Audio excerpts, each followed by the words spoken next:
Hello and welcome to Boomer Live. Today we are here to talk about two games because it was a double header Sunday. I have Sandipani with me to talk about the games. Welcome Sandipani on the show. Let's get going. Sandipani, of course, let's talk about the game we just got over. It was played between Lucknow Super Giants and the Rajasthan Royals.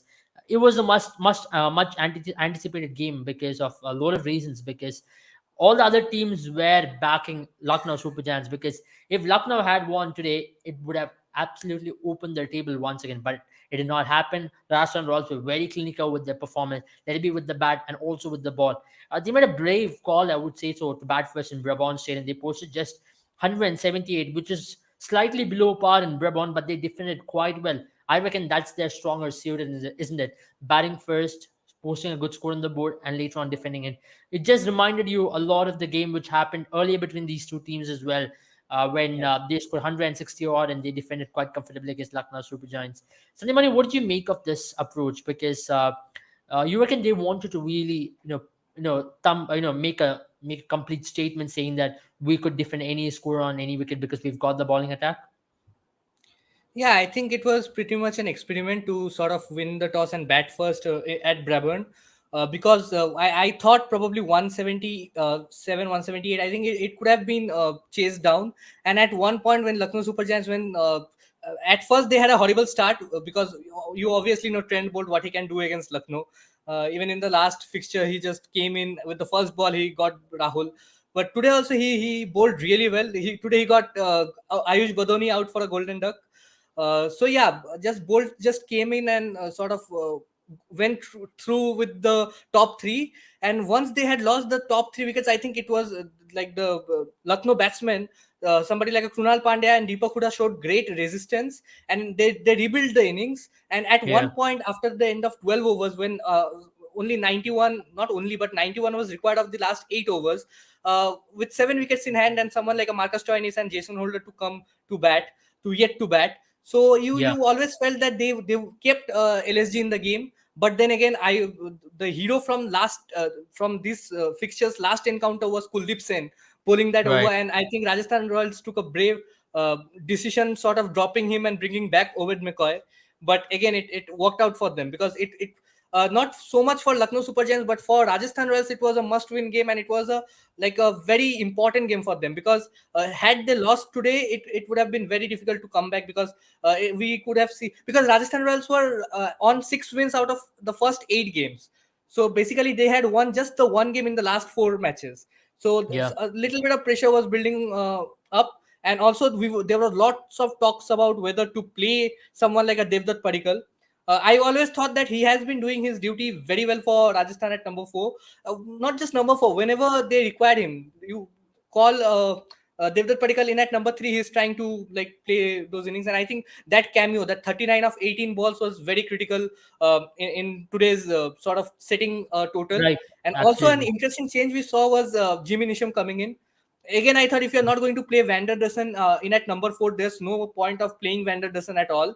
You can just go with Jimmy Nisham because he eventually allows you that extra six bowling option, which you Right. might say I that, mean, you're yeah, spot on in saying that because Jimmy Neesham was a player which everybody thought should have come into the lineup way earlier, but though he came in today, he did not have a lot of job today. He did not maybe make a lot of impact with the bat. Not neither did he ball as well. But one player who made a lot of impact was Obin McCoy because his yeah, bowling was so crucial today. Barring that 19th over which he balled, but where he was really struggling to land because of the injury which he had in his calf. Other than that, he was just spot on with his lengths, with his variations as well, just bowling in the middle overs. And also in death, one very crucial over was there where he picked up 2 wickets in that particular over.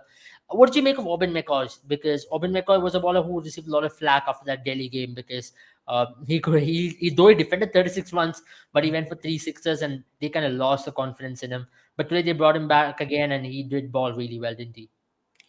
I think for somebody like an Obed McCoy to come in and bowl that last over is a very challenging ask of him, especially because he's coming out of an injury. And if you even remember the game before that, the game before the Delhi encounter, they were playing Kolkata Knight Riders, and again Obed McCoy was given the duty to defend some 17, 18 runs 15 runs against KKR. And he Yeah. did that pretty well.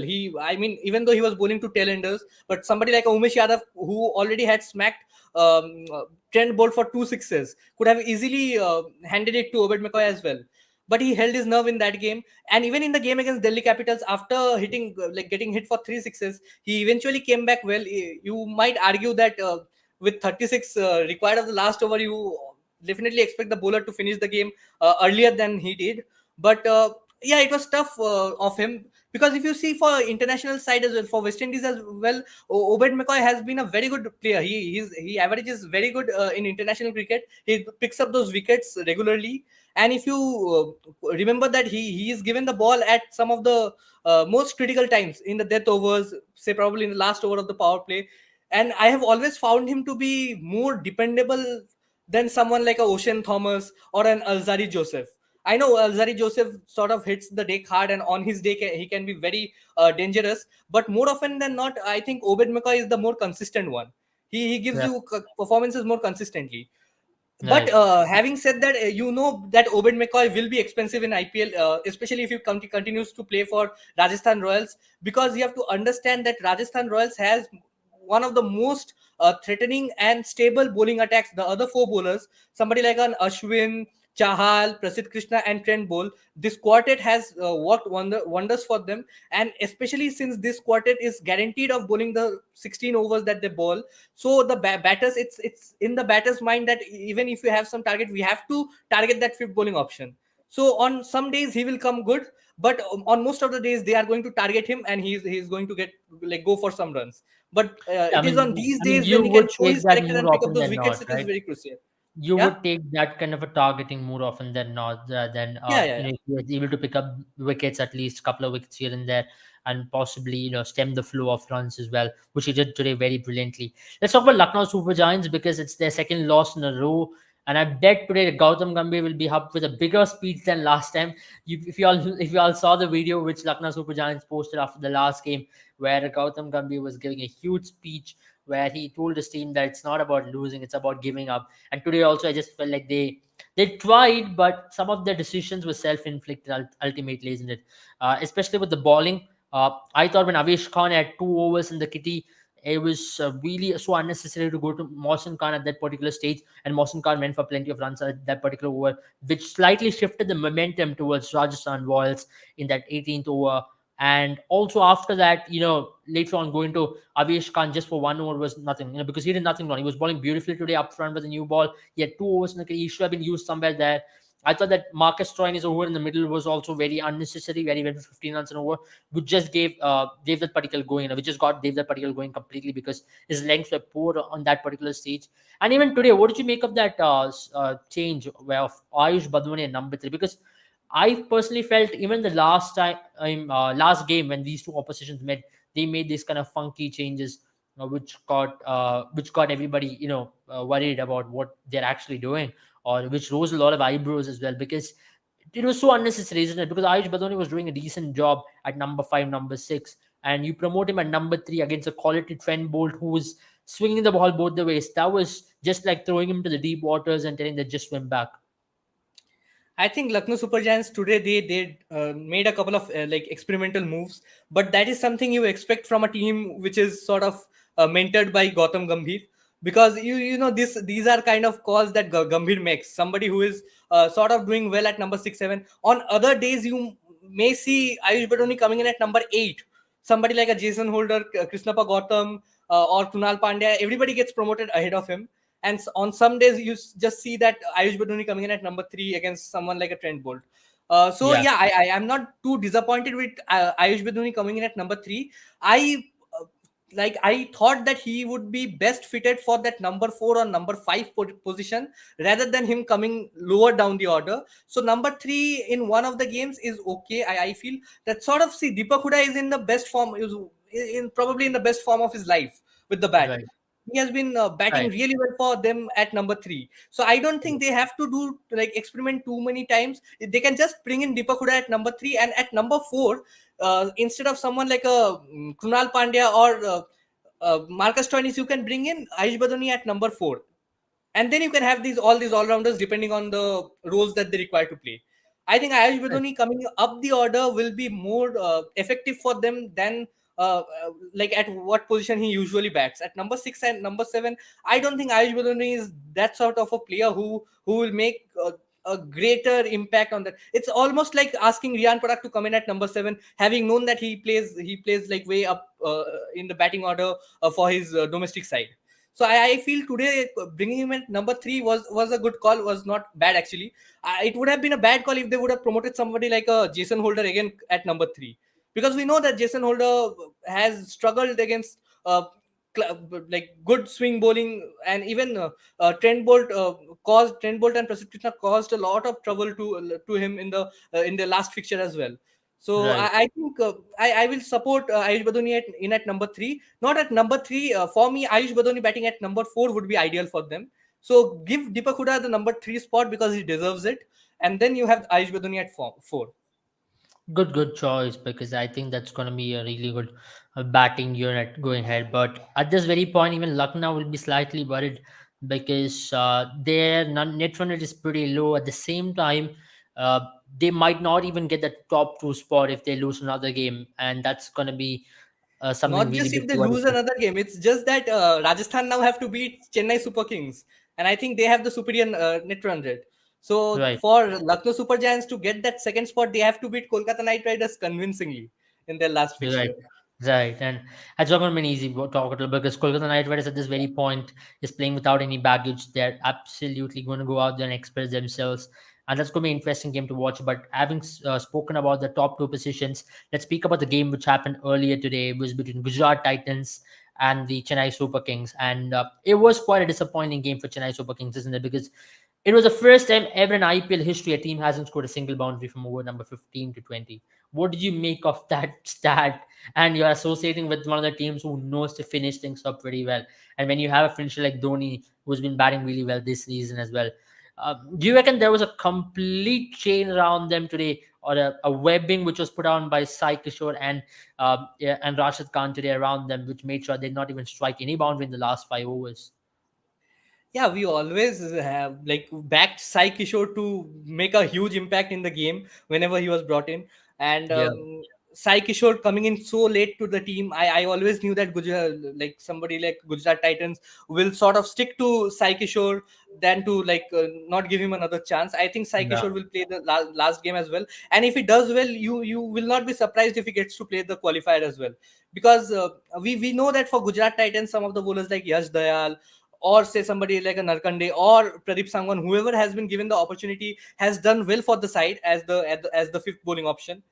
But I think Sai Kishore should be like one has an advantage over the others because the pitches are sort of slowing up a bit, and also with his like record and track record basically, it is absolutely a no brainer to go give him the chance over somebody like a Yash Dayal. If you ask me in the qualifiers, and right. again. You will sort of Chennai Super Kings bringing in Jagdishan and struggling. You probably tend to think that they are sort of missing Ravindra Jadeja right now, and Yeah. it's very early to say just 2 games in, and they are finding it very difficult to Yeah, at accelerate this at the very point, Chennai Super Kings are looking at the future. They're looking into try some new players, and you saw that today.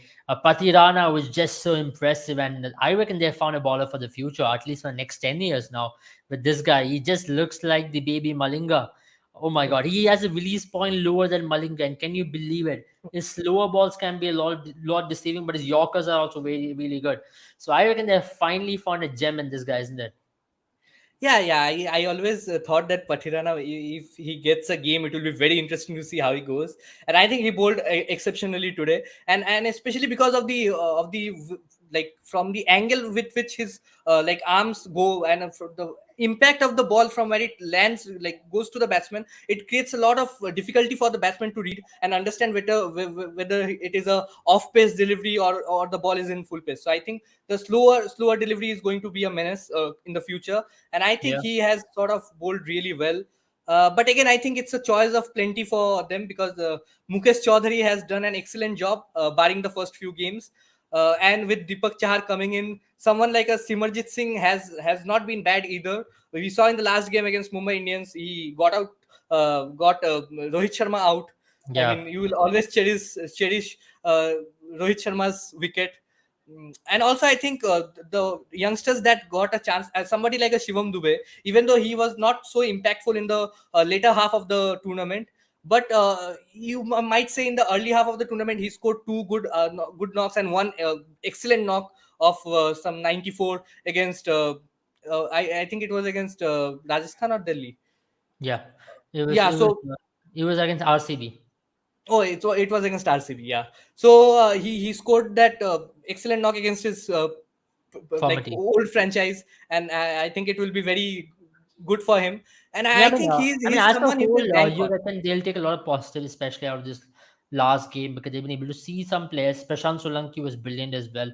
It's not like Gujarat Titans stays this score down and 13 overs or 10 overs. They were trying to strangle them quite a bit, but I thought they were 20 run short at least. If they were Yeah. 150 on that particular wicket, maybe that's what in the last 5 overs, four boundaries, five boundaries would have made the difference ultimately. And that's a boundary so important, and nobody were able to clear. Jagdishan, we've seen domestic cricket, he takes a lot of time even opening the batting, and him batting at number five was just unjust on him, is what I felt, because I thought he should have been batting number three at least, if not, he should have been batting at Robin Uthappa's position. That would have been the most ideal position for Mr. Jagadishan to bat at. But Jagdish. then Chennai Super Kings had other plans to bring him way down the order, and he was struggling. Though he scored a brisk 30 odd, but then that was not good enough for Chennai Super Kings if you look in hindsight of things. But let's talk about Patirana again. If you are taking wicket on the first ball of an IPL match, you know that you've got something about you, and that was a really good ball. And is the way in which the same position he's got, he's balling drifters into the pads, and that's not easy at all, because you expect the ball to move away from you, but that same position is making the ball come into you, and that's making the batsman struggle a lot. And also his bounces, batsmen, I have to look uh, at below their eye line. Of course, we also always pick out above the eye line, but then Yeah. below the eye line is also very difficult, because you do not know how much bounce that will have. So you have to be crouching slightly as well. It'll be easy to get on top of him on his bounce, to just to play the laps, etc. Yeah. But other than that, it's going to be difficult, especially if he has got a couple of variations, especially with the Yorkers. If it's on a low bounce wicket, it's tough to get away from him, because he won't have any bounce at all. He's got that variation.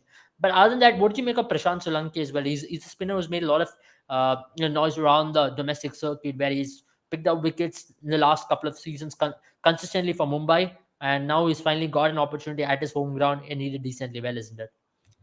I think it is good that sort of CSK are giving opportunities to these youngsters. They know that now they have no chance of qualifying. The moment they got Yeah, eliminated, they sort of dropped someone like Robin Uthappa and Ambati Raidu. Ambati Raidu, I think he himself brought about that on him.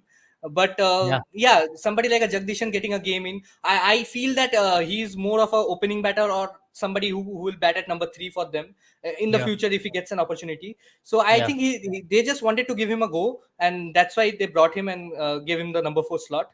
And I think it is just a temporary thing, because with the class that somebody like a CSK has, and the depth that somebody like a CSK has in the batting order, I don't think that middle order Jagdishan will get a chance in that middle order. Speaking about the bowlers, I think Pathirana has always brought about a hype, especially because of his bowling action. And Solanki just does his job in a more quiet way. Like he usually stays very economical. He does not go for too many runs, even in the domestic side as well. So I think I expect someone like he's a sort of a spinner who will sort of contain the batsman and just go about it, bowl in the same line and lengths. And it's very good to see that they gave him the giving this game, and I think they will persist with the same 11 in the next game as well. So or they might even bring in a few more youngsters to test in the next game as well.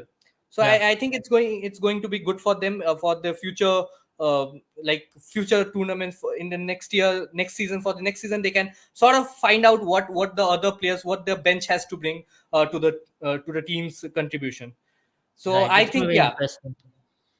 It's yeah, going to it's be a very good way to interesting go. to It's a see new it. approach actually, because CSK, you obviously attach somebody like a CSK with experience. They usually Right. tend to go with players who have a lot of experience. It's good that they are experimenting so much and sort of giving all these youngsters a go. I think it's going to be very good for India as well as their franchise as well, because we have Right. seen teams just bring in a youngster and just let them evolve. Somebody like a Mumbai Indians or somebody like a KKR, They just get in one youngster, they sort of mold the youngster over 3 4 years. And yeah, it's a very good, it's a lengthy process, but it's a very good process, and it's good to see that CSK has sort of adopted it, especially because Right. most of their players are in their late 30s, or probably in their early 30s, and they don't have a lot of cricket left in them. So a lot of actually international cricket left in them. So I think it's a good way to go for CSK as well. And I think that we are going to see this kind of youngsters coming to the front in the next game as well. Yeah, I mean that's something very important for a team like Chennai Super Kings who are in transition at this very point. And yeah, that's all about it from today's two games, and we've been able to analyze it briefly, but not in length. And of course, we know it's been way too late into the night. It's been next day actually, because that's what doubleheaders always do. Because we have a lot to talk about from two games. And of course, thank you, Sandipani, for that. Let's talk about fantasy sports, right? How did your day go there in the fantasy circuit? Did you have a ball of a day there? Yeah, I had a good day. Not a ball of a day. I will not say I had a ball of a day, because in the second game I did not have somebody like a Pathirana. I expected him to come good, but I did not. In the first game, sorry, I did not have somebody like a Pathirana. Even though I expected him to come good, I did not know that he'll just come good and pick up 2 wickets and make a huge impact in the game. But I had most of the players. I had some of the key players in the game like Rituraj Gaikwad, uh, and players like. Uh, Riddhiman Saha, because with the current form that Saha is in, it's very difficult to drop him. Especially he comes in like lower credits than most of the other players. And in the second game as well, I had a very good game because Krunal Pandya was my vice captain in one of the teams, and I had Deepak Huda as my captain in one of the teams. I actually left out Butler in one of the teams because I had a gut feeling that he won't work. But I had KL Rahul in all my teams, and you will probably have KL Rahul as captain and vice captains in most of your teams, and I think that is where I got a few more extra points than the others, because Krunal Pandya gave me a lot of points, and somebody like Yeah. an Avish Khan, you always have in your team. So there's Yeah. not much talking about them. Yeah, The funny part is I did not keep Butler in any of my teams. It's just knew that he's out of form and just felt like against a that's a quality very bold Lucknow call. bowling. I mean, it Not is. having him as your captain is a good call, but not having him in the team is a very bold call, and I think you won a lot today. Yeah, I mean, I won decently. I should have had Obin Meko, I felt, but I had rest everybody else. I had Bishnoy as my captain. I had vice captain was Deepak Huda, so he also gave me quite a lot of points from that front. I had Yashasvi as well, of course, and yeah, I had almost everybody in my team, and I won quite a bit because of that as well. I was able to finish quite high on the table, and of course with Boomer 11, you always win quite a lot for absolutely free of cost. And do remember, guys, to play our contest for absolute free of cost, because it's totally free to play because we're offering you nothing. So you're gonna have zero financial risk playing contest with Boom 11. The link is in the bio. Just get onto the app right now and make a team for tomorrow's contest and make the changes after the toss if you have to make anything. And of course, just invest nothing and only gain a lot. And also subscribe to our YouTube channel right now and also share our video and show some love so that we can bring you more of these contents in the coming days. And through the course of the IPL and even after that, we'll be coming daily for live, bringing some topic or the other. And also, we'll be bringing some interesting podcasts and discussions alongside cricket, football, and any other sports as well. And also, it's a good day for India because India are the champions in Thomas Cup for the first ever time in badminton as well. So, all Indians out there, we wish them a huge congratulations from Boomer 11 because it's a mighty, mighty moment in Indian sporting history as well. And also in it's as big as the World Cup. So we'll be briefly covering that as well. And though we've been able to cover, all big congratulations, Lakshas and Srikanth Kidambi, everybody, everybody who's enjoy, everybody who's been part of the team. It was just beautiful to watch that, to get that first title in 74 years. So that, of course, do remember we're a multi-sports app where we cover everything. So I hope you all enjoyed it. Stay safe. Have a good night. Yeah, have a good night, guys.